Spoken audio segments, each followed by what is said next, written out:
What's going on, everyone? Welcome into episode number 14 of the Vultures Row podcast. I'm your host, Joey Bonsanti. Joined with me, as always, Pat Winters, Tony Vegas. Didn't have Tony last week, so Tony, 30 first. How you doing, buddy? I'm good. I'm wearing my now outdated Will McDonald jersey.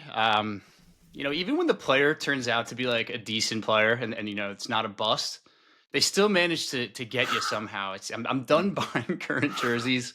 I think my next one's going to be a Mangold or DeBrickshaw or something like that. But it's great, man. OTA is kicking off. We're getting some Twitter OTA stats from the beat, which is always fun. And yeah, it's I'm looking forward to talking about it. Mr. Pat, how we doing? I'm off jerseys now because I really had a whole plan when I bought the Rodgers one. I'm like, this is going to be it for me. And he's going to be great, and I'll never need another jersey. And, now he's on Joe Rogan probably talking shit about us. So, but I'm not going to let that bother me because the Knicks are starting the Eastern Conference Finals tonight, and this is a wild time for us New Yorkers, right? It's the first time really probably, obviously since the Jets made the AFC Championship that I really felt like one of my teams was on the cusp of potentially a championship. And it's wild to think about that again after it's been like 14 years, right? So it's just a weird feeling right now. And I'm super excited about that, like amongst probably all of our listeners. So, but that being said, Jets tonight. So exciting that OTA started and some good positive news out of there too. So. All right, so I'm going to kind of give you an overview of this episode, what we're going to be doing. Obviously, Pat just mentioned, we'll kind of run through some of the OTA stuff today. And then we're starting like a mini series where I think from here through the rest of the off season, through the summer, we're going to be breaking down positional groups, comparing them to last year and seeing if this team is going to hopefully be better than what we were last year. So that's kind of what we're going to do. I think we're going to kind of break it down defensively, offensively for the next couple months and give you guys that. And so we're not just on here talking about what our favorite Jets moment from 2007 was, stuff like that. So with that being said, Tony, you're complaining to me pre-show. Why don't you start us off with some OTA news today? Yeah. The number one story in OTAs is going to be Justin Fields. We're all pumped to see how he looks. And, I feel like it's not going to showcase like what he's really good at until like the pads are on and he's able to run around, scramble, do things like that. But, you could look out for certain things, how he's connecting with Garrett Wilson, some of the new, I don't want to say weapons, but new players we've added to the offensive side of the ball. So unfortunately today we didn't have too much of a look at Justin Fields because the position group we're breaking down today was apparently so dominant. And my boy here, number 9 now, was absolutely wreaking havoc. Will McDonald, I think, had 3 sacks today. Which is great. I mean, he's a 25-year-old core defensive player. You love to see it. The first thing that my head goes to, just from being a seasoned Jets fan at this point, in the weeds of reading, really hard into OTAs. Oh, the offensive line. Is this going to be an issue? No, I'm not looking into that. You inserted a new right tackle. The pads aren't even really on yet. I'm going to that's, when the pads come on, that's when you're really going to get a look. But so don't sweat it over the offensive line just yet. I think it's going to be a great group. They're all really young. It's going to take a little bit of time for them to gel. One of the positive notes is, Aaron Glenn actually said it today that his plan for Garrett Wilson was get him the damn ball, which I absolutely love, especially with Allen Lazard as wide receiver 2 this year. So, yeah, I mean, overall, there's not a ton you could take away from today because it seems as though it was a pretty defensive line dominated day, but there are some positives. There were no, major players missing from this OTAs. All the rookies are signed, they're there and contributing, which is great. So, it's great to see Aaron Glenn in the first step of his coaching, head coaching career, really make an impact because the last regime, there were guys missing. It was always like, what's going on? So, Good to not have any of those concerns. And Jeremy Ruckert breakout season, question mark? I don't know. Maybe. Certainly be nice. My biggest takeaway is a couple things. One, Garrett Wilson came out and, said all the right things in a contract extension period, right? He said he wants to be a Jet for life. And, just listening to it, he sounded really genuine. He said, he's like, look, I wasn't unhappy with being here last year. He's like, I'm unhappy losing. So that's a very fair point to say. And I think there's the fact that he looks a lot happier. His body language looks happier, and he even came out and said like all the stuff that we were bitching about with him about how he screams and hoots and hollers on the sideline and all that stuff. He's like, yeah, I could understand why it would come off that way. But he goes, but I hate losing, right? And I could tell now. Again, I'm not saying I've seen him, but just looking at his body language today in the press conference and really, I guess his actions to date have proved that he is bought in. He's a lot happier because he's back with Justin Fields again, and he does not have Aaron Rodgers. That obviously was a sour relationship. So, it's very rare that you have a wide receiver who's put up the numbers that he has, and, even though they're modest to probably elite wide receiver standards, but it's very rare that you have a wide receiver in this situation showing up and saying all the right things. Right. So I think that in itself is just a huge win. I think the second thing big takeaway I saw too was that Will McDonald, yeah, he had a dominating day. Like, I don't really, I'm not reading a lot until the pads come on, like Tony said, and I'm just, but he is 15 pounds heavier. That's what Aaron Glenn said. That's massive. That means he's going to be a more complete player.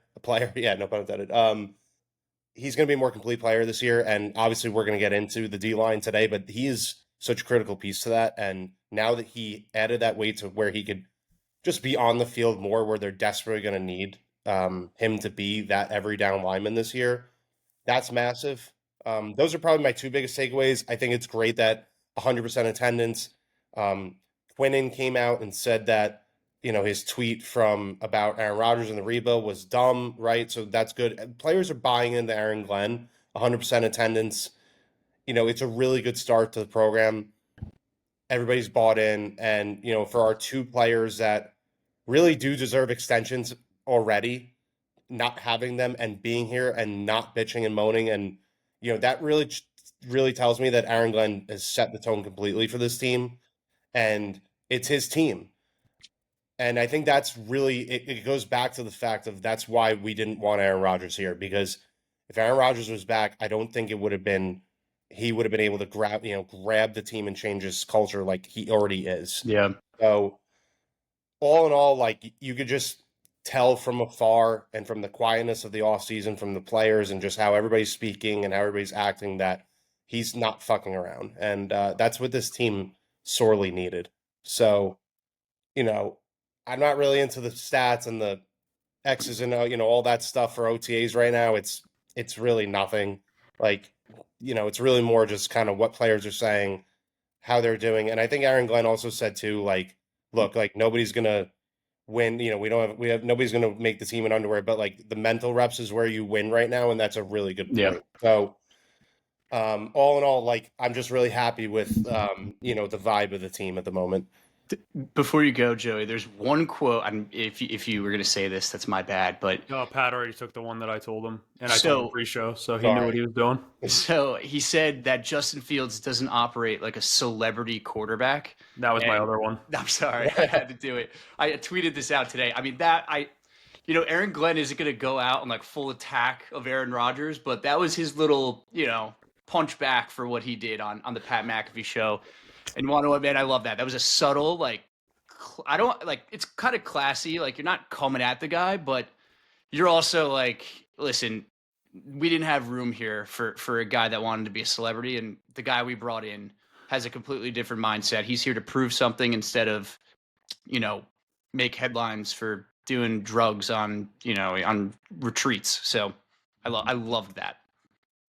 Yeah, I'm one who doesn't really take too much stock into the first day of OTAs in May. So, again, I'm not going to sit here and be like, oh, Will McDonald had a great day, so he's gonna have 16 sacks and an All-Pro season. No, it's day one in May. I'm really happy he put on weight. I think he's going to be able to set the edge a lot better. I think that's something that he struggled with. Maybe he becomes more of a force in the run game. But Aaron Glenn today said they want to let him loose and get after the quarterback this year, which is really what his bread and butter is. I loved, and I know Pat said it about a couple times, but the 100% attendance, I think that really speaks volumes to what the Jets are building, what the kind of team culture that they're trying to build. I think it's like refreshing. The feeling that I got today was refreshing. And I don't want to keep talking about him, but like with Rodgers last year, it's a completely different feel. It does feel more like a team. The expectations don't feel as high. I don't think they should be, but they still are, I think, higher in our eyes to see how this team performs and how the coaching staff performs as well. So, like we're so early in May. Like Glenn said, you're not going to get a roster spot in your underwear. I love that quote. Honestly, was going to open up the podcast with it. And he's right. Not saying that this doesn't really hold too much stock until the pads get on. But I love the attitude, love the energy, and it's a good start to the program, like you said, Pat. Yeah, one more thing with that too. Like you have to take into account that a lot of these, like they have players that could hold out, right? Yeah. Obviously Sauce and Garrett. Like Quincy Williams could be holding out right now, right? He's underpaid for everything he's done. I'm sure there's another guy I'm not thinking of. It might be a stretch, but if you have three guys that really could be doing holdouts right now and they're showing up, that tells you a lot about what Aaron Glenn probably said to them, behind closed doors. Right? He's like, if you don't show up, you're not nothing's fucking happening here with Yeah, you. I want to make an impression too. I think it shows it's like good, the though. amount of They're not respect.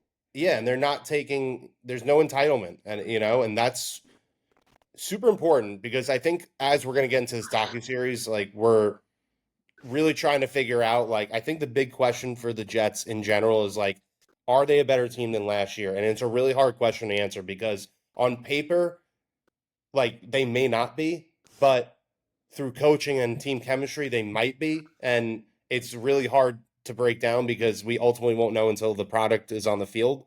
But this vibe that's going around right now shows you that they're like what Aaron Glenn said. He's trying to build a team, not just a group of players. And that's Their Madden roster took a hit. yeah. Well, It did. And just a small note, this is by no means am I trying to open up a new conversation, but I really do feel like these extensions should be getting done, hopefully before the summer ends. Like I don't want this to leak into next year. I really don't. This, Darren Muji would have some brownie points with me if he got those deals done before the start of the season because the price is just going to keep going up. Can you just get one done, right? Yeah. Like, can we just get again, I don't even care which one. I mean, yeah, I don't care which one. Like, can you just get but if I had to pick, can you just get Garrett done so we can all breathe about that one? I mean, that would be awesome. But we'll see. All right, so let's move on. As Pat said, we got this little docuseries going on here. Tony, you're sensitive. Do you want to go first here? I don't want to throw it to anyone and make anyone upset. Throw it to Pat on this one. It's sure. All good. Pat, you could take it away. Start. This was pretty much your idea, and I really like the idea. We'll do it for each positional group. Today we're doing the defensive line. So Pat, start us off from 24 to 25. What do you see? How do you see this team improved? Yeah. Where are some of the weaknesses, etc.? Well, I guess you got to start with like last year, like where it went wrong, right? And the D-line failure overall, because it was a failure, that's a product of Joe Douglas ultimately. I mean, he really turned the entire D-line over last year, and it wound up just blowing up in our face. I mean, Javon Kinlaw's chances to replace Quentin Jefferson's production were suspect, right? We all knew that the second he signed, but we were like, okay, solid guy, right? Former first round pick, maybe he'll unlock him. I think where really things started to get worrisome was when we traded John Franklin Myers. I think as a Jets fan, we all knew how important he was to that D-line due to his versatility. But they did nothing to really replace him. They replaced Al Woods with Lecky Fotu. That was a disaster. And really, again, the cherry on top of it all was probably Hassan Reddick replacing Bryce Huff. What again, like at the time, like was not questioning it. Nobody could have predicted that Hassan Reddick and what he did. So, but ultimately, all that stuff led to their core piece, Quinnen Williams, just regressing heavily. Not really so much in the pass game, but really in the run game. He was like the number one ranked run grade. He had the number one ranked run grade amount of D tackles 2 years ago, and now he was 33rd, like last year. So, in addition to that, like schematically, the defense fell apart. Like the run defense fell apart before Robert Saleh even got fired, because I know the theme is going to be, oh, Saleh got fired and everything, the locker room died, the whole thing blew up. But I mean, the problems persisted before that. Every week, week in and week out, teams were doing the same exact thing to the Jets from a running perspective, and they just couldn't stop it. There was no urge to shake things up from Saleh or Ulbrich. They became extremely predictable due to the lack of change, and teams just took advantage of it, which was just terrible coaching. And they were just running it at Michael Clemens pretty much every single play, and it worked. And they played Michael Clemens like over 50% of the snaps last year. So I don't want to harp too much on that, but needless to say, was a disaster, right? Going into this season, I'm pretty worried about the D line at the current state. First, you have Jermaine Johnson. He's coming off of a torn Achilles, right? Like, I love Jermaine Johnson. It has nothing to do with like him personally. Like, he's a great Jet. He said all the right things, done all the right things, but doesn't it just feel like they're, and I want to, like, before I get into my second points, like, doesn't it feel like, I'll leave it ask you guys this. Doesn't it feel like they're currently relying on him a little too much to go back to his old self, like back into year one? Like, you can't just simply expect him to be ready to be the steady rock for the D line this year. This is an injury, a torn Achilles, that's generally speaking a terminal injury. Like we saw it with Carl Lawson, right? So do you guys feel like they're putting a little too much on him? Yes, I do. I don't. I mean, we don't have a third, legitimate pass rusher, right? It's Michael Clemens is still on the roster, so that's a thing. So yeah, I think there's way too much pressure on Jermaine, and he's not going to be the same player. If let's just say he gets to the point where he's an 8-sack player like he was before, that won't be until week 7 or 8, right? I mean, we saw with I don't know, even with ACLs, like Breece Hall took him a little bit to warm up. With these injuries, it takes them a little bit to ramp up. Carl Lawson, great point. I mean, he was not the same player. So it was devastating. I mean, he was dominant. I remember when the Carl Lawson thing happened. I was on a plane and like he was dominating that training camp. Like, we hadn't seen a pass rusher like him. I landed and he tore his Achilles, and it was like the first thing that came up on my phone. Achilles, dude. So my point is that that's generally speaking, and look, Jermaine Johnson could be a superhero. He's a workout warrior. I have no doubt that he's doing everything in his power to get back to himself. But just reasonably speaking, you can't expect that out of him. And it feels like the Jets are, at least from on paper, it looks like they are right now, which concerns me. So that's number one. Second, like the D tackle position, we've talked about it till we're blue in the face, but like, next to Quinnen, it didn't improve. I can't say it got worse because it was horrible, but like their projected starter is Derek Namdi, whose PFF grade last year, I'm looking at it right now, was 209th out of 209 D tackles last year. So I think they're holding out a lot of hope for Leonard Taylor. Like I am too. I do think he has the talent to take a serious leap, especially as a pass rusher. But again, like they're relying on something that's a variable, right? And third, you brought up the point. I think they lack a backup pass rusher right now. Like when you factor in the Jermaine Johnson's reliability, it's pretty scary. As it stands right now, outside Will McDonald, who, again, another variable, you're really relying on him to take a leap again, right? You're relying on him to at least match his 12 sacks from last year, whatever he had, 13 sacks, right? So taking that aside, so outside of Will McDonald and Jermaine, the backups are Tyler Barron, Eric Watts, Braden McGregor, and fucking Michael Clemens, right? So nothing to write home about. They desperately need somebody. Their veterans are worth. There are veterans out there worth signing, like Jadeveon Clowney, Zadarius Smith, maybe, but I just don't know if they're going to make that move. Because I do think that they are going to blitz more. So I don't know if this necessarily pertains to the D line, but Aaron Glenn is a blitz heavy, and Steve Wilkes very blitz heavy defense. So I expect them to make up for their shortcomings in the pass rush by blitzing more. And I could see them really unlocking Quincy Williams in this role, maybe a little bit of Sherwood, but even like, I don't know, Jamin Davis, is that how you say his name? Jamin Davis. Jamin Davis, right? Like maybe he's the backup edge rusher, pass rush situation guy, right? So I know I've been going on, but like, and I don't want to steal anybody's thunder, but like to me, they're from an overall standpoint, they're relying on too many risky variables, in my opinion, to improve upon last year. You're relying on Jermaine, you're relying on a breakout from Leonard Taylor, or a veteran that they signed to just have a year they've never had, right? And another leap from Will McDonald. And you factor in the improvement, hopefully, from coaching. Obviously that should help because the coaching was, couldn't have been worse, right? So I'm going to say, like, I think run defense, they were like 19th or between 17 and 19. 17th. So okay, so they'll probably be, if I had to guess, probably in the similar bucket there, late teens in run defense again. I would expect a modest improvement in pass rush or sacks, if you want to call it, per game. They had 2.5 last year. I think that was ranked 14th. But I do think that's just more so due to an increase in blitzing rather than like the D line just dominating. But so I think it'll be close to last year's production, but like there's just a lot of variables that I'm concerned about. Yeah. I think one of the things that pissed me off, one of the few things that pissed me off this offseason is that they didn't, and we've harped on this, they didn't tap into the defensive line. We lost Pat here. The defensive line. Like the wind. Yeah, in the draft class, there's a very deep defensive line class. They didn't tap into it, and I think we're going to pay the price for that. However, that being said, I think the defensive line last year, led by Kinlaw, it was selfish, and I think these guys, it's almost like they were operating in like a lawless land. Like Javon Kinlaw was shooting gaps trying to get to the quarterback every time when that's not his role. I mean, you're paying a guy $25 million next to him to try to get after the quarterback, dude. Your job is to eat blockers and let Quinnen Williams get after the quarterbacks. So clearly, whatever, Javon Kinlaw, whatever he did, it worked because his agent's a fucking god, apparently. But I'm going to hire him.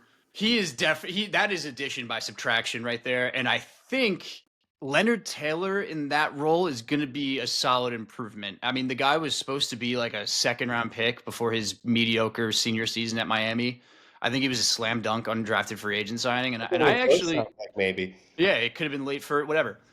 I think that was a slam dunk UDFA signing when we got him. And I'm pretty excited to see him in this defense. And to Pat's point, the biggest thing that he brought up, this is going to be a different defense.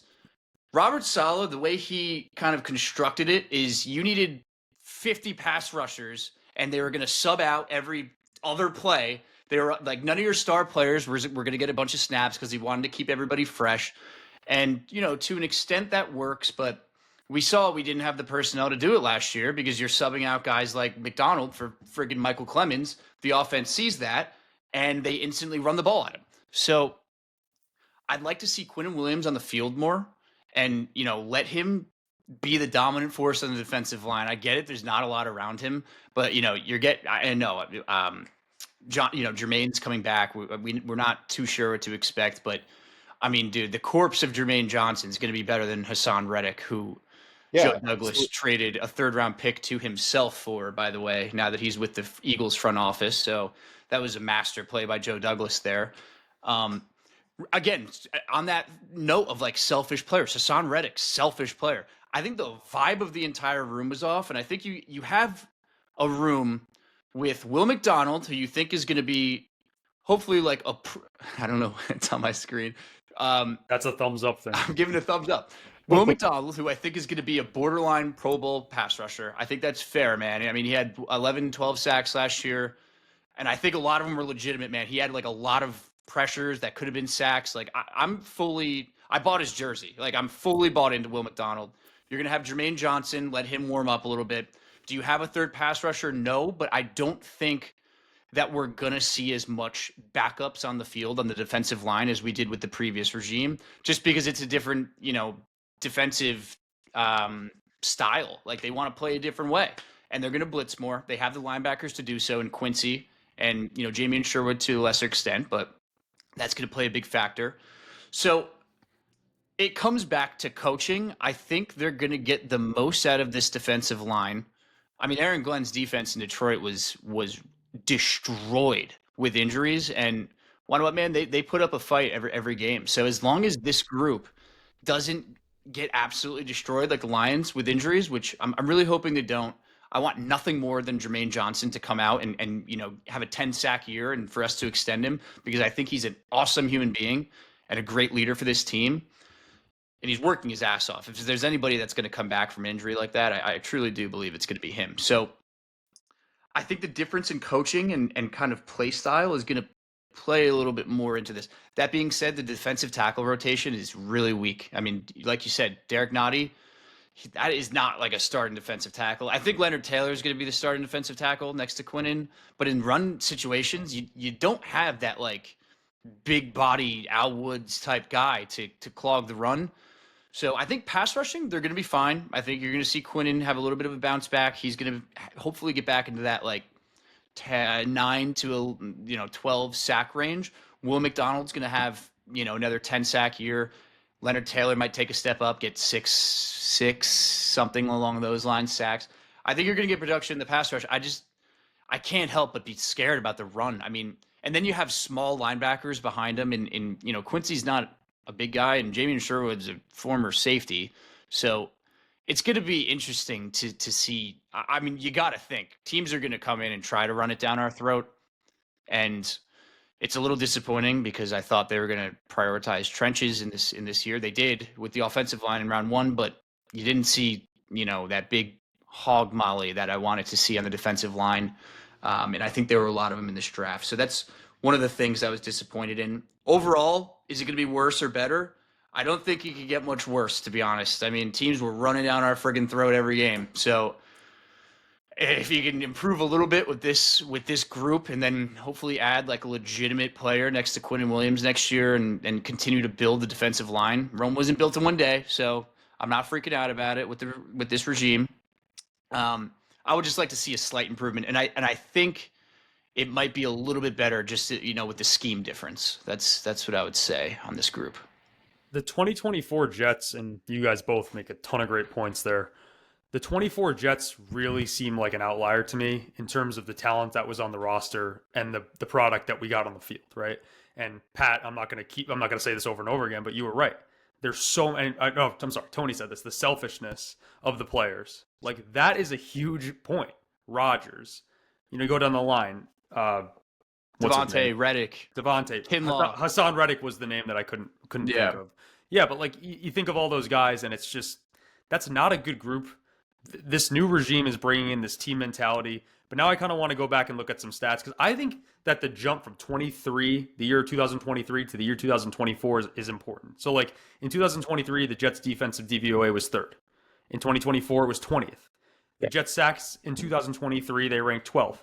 24, they ranked 21st. Those are big jumps. And to your point, Pat, and I don't want to rag on Joe Douglas here, but he dismantled that defensive line. I think that's where it started. So I really would have liked to see some of those guys stick around, and maybe there would be, but we can't play the, hindsight's 2020, whatever.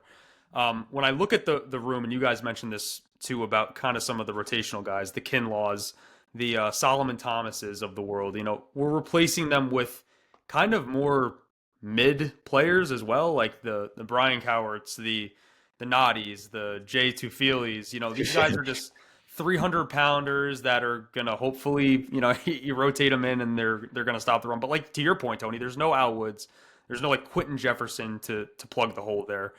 So again, I'm not the one thing I do like that the Jets do, and a lot of teams do this. They bring players back to reunite them with defensive, like the Cowart, his defensive line coach from Chicago is now with the Jets. So they try to bring some familiarity in with other coaching staffs and players, which is nice. To answer the question of if it's going to be better than last year, I don't know. I would hope so, and I think it all hinges on the coaching and how they scheme things up and how the defense is going to look as a whole. I would say right now, I agree with Pat. I think it's going to be pretty much the same. I wouldn't be surprised if they ranked a little bit lower. Hopefully it's higher because maybe some of the mid to like the linebacker, the secondary group is going to make up for some of the mishaps on the defensive line room. But I don't have too much confidence that they're going to be that much better than where they sat in 2024. I feel like it's going to, and I was like, this is how, I don't want to spoil another episode or anything like that, but this is how I kind of feel about the secondary. It's like, I feel like statistically they might be in a similar range, but like from an eye test perspective, and you're going to feel better about them, right? If that makes sense, it's just going to like look better, even though maybe statistically, like ranking wise, it's not better, right? And I just think that's going to be simply due to the fact of coaching, right? I think, look, you brought up a home run point, and it's that last year's such an outlier because of how much everything blew up in the Jets' face, from the coaching and the roster and the players and everything, right? So, and all those guys that were part of the detriment pretty much for the team are gone. So, some of which are on this D line, right? So, I think, and again, to the coaching schematic standpoint, right? Saleh, to your point, Tony, Saleh ran a defense where he rotated D linemen and didn't blitz and he was playing a ton of zone coverage, right? And that's how his defense was predicated. Aaron Glenn and Steve Wilkes' defense, they're going to play a lot more man coverage, and they have the corners to do it. and then blitz more. So I think that they'll be better in that aspect because if I think the most talented part of the defense is probably the corners in the secondary, and if they're good in man coverage, which from a talent perspective they look like they will be, that should allow the defensive line to get home more, right? And I think that'll cause more turnovers. So, which we'll get into in another episode. But yeah, I do. I think I do think they'll be. I think it'll be a product that we'll feel better about, even though it might not necessarily be statistically better, if that makes sense. Definitely. And I did want to bring up this too. There's two other things that I meant to say that I didn't say. And one being, I think they are going to rely on like Leonard Taylor a ton this year. We'll see how he progresses. And to Tony's point, I think this is just an overall just disappointment, is how they really didn't address the defensive line in the draft at all, especially like where this was such a need, definitely a big need to surround your superstar Quinn Williams. That's a big part of the team, in my opinion, and it's a big miss. But we can't harp on it. We could just only hope that a guy like Leonard Taylor, that I think they're putting a lot of stock in, clearly, takes that next step, and guys like Will McDonald come around and hopefully match and do better than they did last year. Yeah. So there's a lot of potential, and I think that's where I have to kind of stay put and just say, let's wait until we see the product on the field. Let's see how the coaching staff develops these guys and just kind of go from there. It is such a weird feeling because we're in that kind of like square one again, right? You know, we have new GM, new coach. We need to just kind of stay put for a second with this new group. I don't know.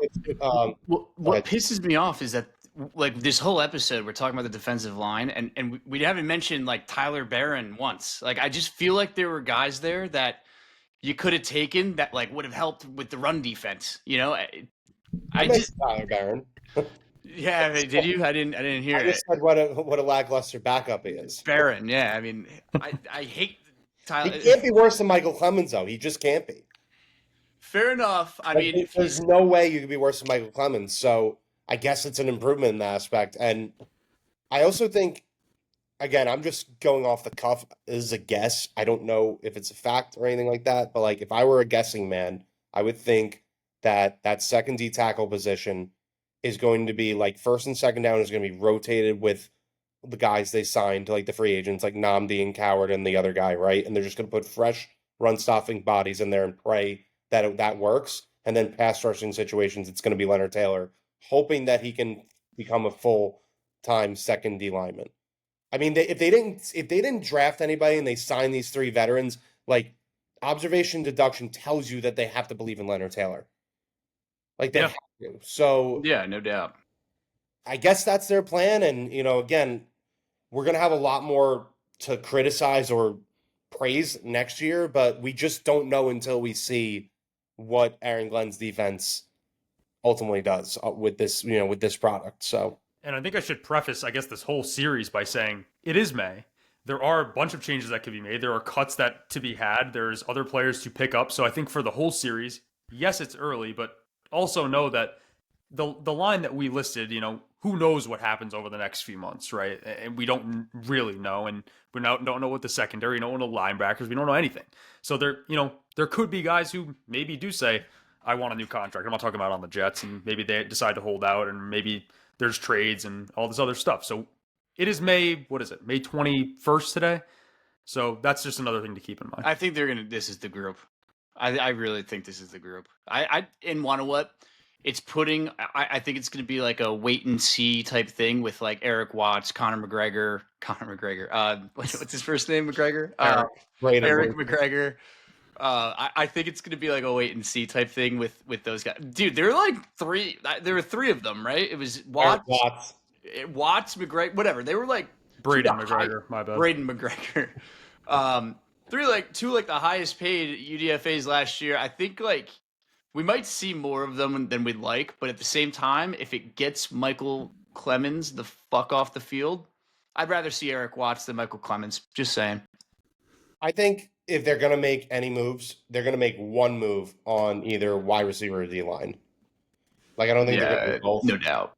So I think that looking at it, I don't know, actually, it's really hard to predict, but dude, Clowney would be a home run for this. I mean, he's perfect. They made the signings at D tackle, and they didn't really. I guess they made similar signings at wide receiver, but I just feel like they need a wide receiver 2 more than they need a defensive D tackle 2.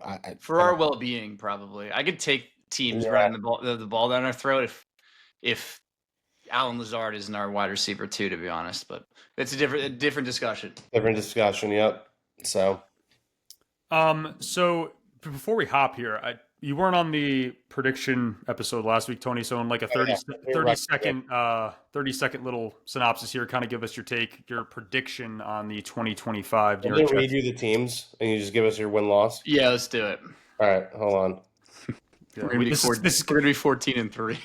completely off the cuff here. I didn't prepare for this, but I No, did I want to love give the people what they wanted. All right, Steelers at home. I loss. Okay. Bills at home. Loss. 0-2. Okay. On the road against the Bucks. Win. Okay. 1-2. On the road against the Dolphins. On the road, loss. Okay. Home against the Cowboys. Loss. Fuck. Okay. London against the Broncos. Yeah, nothing good ever happens over there. Win. Okay. I'm gonna go win. Home due. against the Panthers. Win. 3-5 for the bye for Tony. I love that. If you listen to our last episode. Okay. Road on the Bengals. Road Bengals, loss. All right. So 3-5 at the bye. Home against the Browns. Win. On the road against Patriots. On the road, loss. Okay. On the road against the Ravens.